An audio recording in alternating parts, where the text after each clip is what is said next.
Short flights to and from a military airbase in Switzerland. The Alps provided a breathtaking backdrop, but they weren't in it for the scenery. They wanted altitude and distance. They took it out of Switzerland to Belgium and Paris, where they created quite a stir, flying by the Eiffel Tower. But for once, the French didn't complain.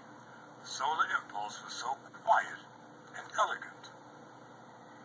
But the biggest challenge was flying at night. Were they ready? Manuel touchdown. Yes, said Picard, and he announced to the team that Andre would be in the cockpit. Andre will stay up there now as long as we can. And off he went into the night. For 8 hours, Andre flew in darkness over Switzerland.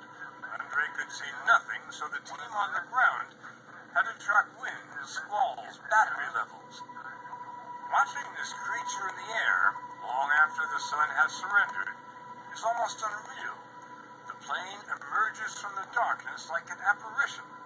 Just before the sun peeked through the clouds, Bertrand counted Andre down to the dawn. 9, 8, 7, 6, 5, 4, 3, 2, 1, go! We made it, guys! Andre, you should be with us right now. Andre made it with power to spare. And just think, he could have taken off again without refueling. It must be a pretty good sensation when that sun comes up in the morning. It is certainly because of the beauty. I mean, the sunset is gorgeous, but the sunrise, of course, brings the next day there. It brings the hope again that you can continue.